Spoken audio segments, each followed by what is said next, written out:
Vous les opposants de Côte d'Ivoire, venez, asseyez-vous. On va causer un peu ce matin.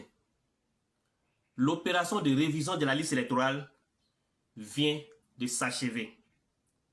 Pendant ces près d'un mois et demi, chacun a eu le temps de faire ce qu'il devait faire. Chacun a eu le temps de faire ce qu'il voulait faire. Chacun a eu le temps de ne pas faire ce qu'il ne voulait pas faire aussi. Pour les nouveaux requérants, ils ont eu le temps d'aller se faire inscrire sur la liste électorale. Pour les anciens votants, ils ont eu le temps d'aller vérifier si leur nom y figure toujours. Pour ceux qui voulaient changer de lieu de vote ou bien de bureau de vote, ils ont eu tout le temps. Je vous dis quelque chose que peut-être vous ignorez. Quand il y a beaucoup de personnes qui s'inscrivent sur la liste électorale, c'est tout le monde qui en bénéficie. Ce n'est pas les partis au pouvoir. Ceux qui disaient la dernière fois, non, ils n'ont qu'à prolonger 5 mois, 6 mois. Il y en a qui ont demandé ça en 1 an. Pourtant, l'élection, c'est l'année prochaine. Ben, bon, quand j'ai vu certains dire ça, ils me disaient que c'est du délit, ils ne savent pas ce qu'ils disent. Quand il y a beaucoup de personnes qui s'inscrivent sur la liste électorale, c'est tout le monde qui en bénéficie, tous les partis politiques. Par exemple, ceux qui viennent s'inscrire sur la liste électorale, là, hein, ils disent pas, je suis de tel parti. C'est tout le monde. Donc, qu'il soit beaucoup ou bien peu, c'est tous les partis politiques qui en bénéficient. Juste une parenthèse. Après cette opération, la CEI a fait le bilan la semaine dernière à la télévision nationale. Il y a eu plus d'1 million et quelques de nouveaux requérants.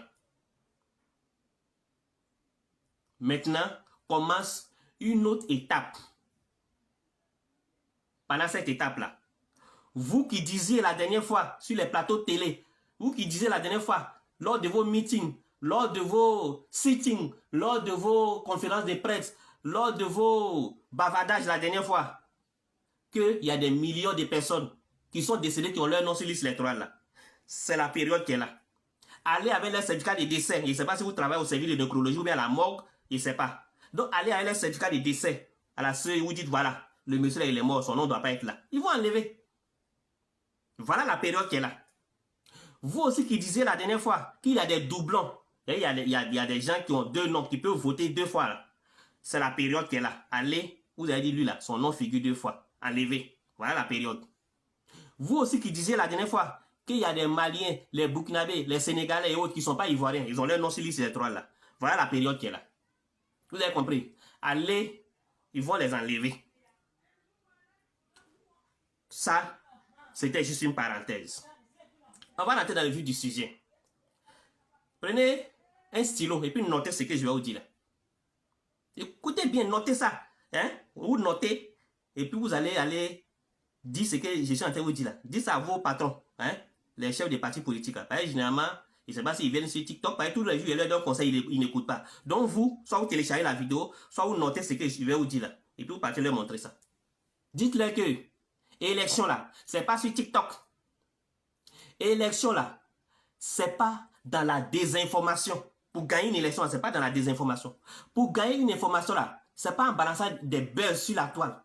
Pour gagner une élection présidentielle, pour devenir président là, c'est pas en balançant des faits sur la toile. Il y a eu bagarre à l'abattoir de Port-Boué entre le ministère des Ressources halieutiques et le gouvernement et les gens du district d'Abidjan.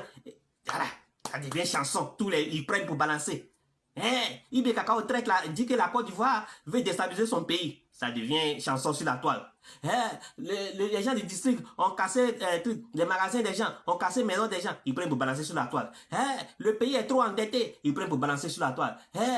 Comment on appelle, ils sont en train de chasser les gens qui sont sur les emprises d'évacuation comment on appelle même les emprises, quand il pleut là, l'eau casse les maisons, donc le district est en train de casser les maisons, ils prennent pour charger. Les gens qui sont à Djamé du village, ils sont à casser leur village, ils prennent pour charger. Les gens qui sont dans le parc national de la Maroé, ils sont en train de les chasser, ils prennent pour charger. Toujours en train de balancer des buzz, des fakes. C'est pas ça qui fait gagner une élection. Pour gagner une élection là, c'est ton projet de société qui peut te faire gagner ou pas. Vous avez compris? Qu'est-ce que vous nous proposez de mieux qui va nous pousser à damer sur Ouattara en 2025 et à vous voter. Parce que le président Ouattara là, voilà ce qu'il sait le mieux faire. Si tu as forcé ton destin dans le bas, prison va te dégoûter, la galère va te chicoter, et puis tu seras seul. On évolue, oh on évolue, on veut aller devant, sans forcer quelqu'un. En tout cas on est béni, oh on est béni, on fait pas du mal aux gens, alors on va évoluer. Si t'en fais mal, vous avez regardé la vidéo. Même les gens qui sont à l'extérieur, qui ne sont même pas ivoiriens, sont séduits par le boulot de cet homme. Sauf les Ivoiriens eux-mêmes. Appréciez. Quand tu regardes la Côte d'Ivoire d'aujourd'hui et la Côte d'Ivoire de 2010, vraiment, comment ne pas aimer ce monsieur? Comment ne pas avoir d'amour et d'admiration pour ce grand homme? Les Ivoiriens, s'il vous plaît, prenez même les 1 mois de congé de Papa Ado, vous l'envoyez au Cameroun en stage. Pardon seulement. 1 mois. Quand vous partez faire vos réunions là, posez-vous toujours cette question.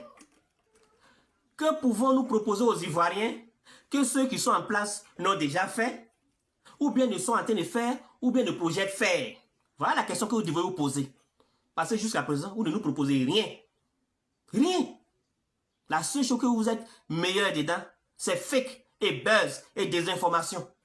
Ça, c'est triste pour ceux qui veulent diriger un jour un pays. C'est triste. Pour ceux qui ne me croient pas là, allez sur le site du ministère des Infrastructures économiques. Il y a des projets que les gouvernants actuels veulent lancer en 2025. Ou bien dans 3 ans, 4 ans, 5 ans, qu'ils veulent lancer. Mais si tu vois la maquette, toi-même tu as vertige. C'est des gens qui sont en avance sur l'État, c'est les extraterrestres. Est-ce que vous savez qu'en cette année 2024, là, la Côte d'Ivoire va se doter d'un nanosatellite? Est-ce que vous savez ça? L'État ivoirien, en collaboration avec l'INPHB, a décidé de se doter d'un nanosatellite. Mieux, d'ici 3 ans, la Côte d'Ivoire aura son premier satellite dans l'espace. Est-ce que vous savez ça? Et tout ça, c'est à l'honneur de ceux qui sont en place. Ils sont en avance sur les temps. Alors vous, je vais vous donner des conseils ce matin. D'abord, proposez-nous des projets de société attrayants qui vont nous pousser à abandonner ceux qui sont là et à vous suivre. 2. Soyez unis. Vous savez pourquoi RDP a gagné en 2010? Vous savez pourquoi ils ont gagné? MFA, UDPCI, RDR, PDCI, ils étaient tous ensemble comme un seul homme contre le FPI. Voilà pourquoi ils ont gagné. Mais vous, et vous, au PDCI, Bion a pris un morceau, Thiam a pris un morceau, Dikawe a pris un morceau. C'est quelle partie de PDCI qui va compétir contre RADP en 2025? PDCI, GPS qui était camarade avant, actuellement ils s'insultent tous les jours sur la toile. Vous pouvez aller sur la toile, vous allez voir de quoi je parle. FPI, même FPI là, des passés à Fingessan là, ils sont en justice actuellement, ils sont à régler par là-bas. Ils n'ont pas encore fini. PPACI, COGEP, Chincha, PPACI, MGC, Chincha. C'est quelle partie de l'opposition qui va compétir contre RADP en 2025? Au moins, si vous étiez unis, RADP pouvait peut-être s'inquiéter. Mais vous êtes divisés en vous, divisés en lambeaux. Essayez d'abord de vous unir. Et 3, descendez sur le terrain. Élection là, c'est pas sur la toile, c'est pas buzz. Allez sur le terrain. Les gens qui vont vous voter là, les gens que vous voulez qui vous votent en 2025 là, allez les convaincre. N'attendez pas la veille des élections pour chercher militants. Descendez sur le terrain. Allez les convaincre en leur disant la vérité. Parce que vous êtes fort dans le mensonge. Mais vos mensonges vous rattrapent toujours. Quand vous dites les choses là, les gens vérifient après quand ils découvrent le poteau rose là. Ça fait honte. Donc dites-leur la vérité. Et dites-leur ce que vous pouvez faire réellement. Juste un avis. Igor Gomé vous salue depuis votre position.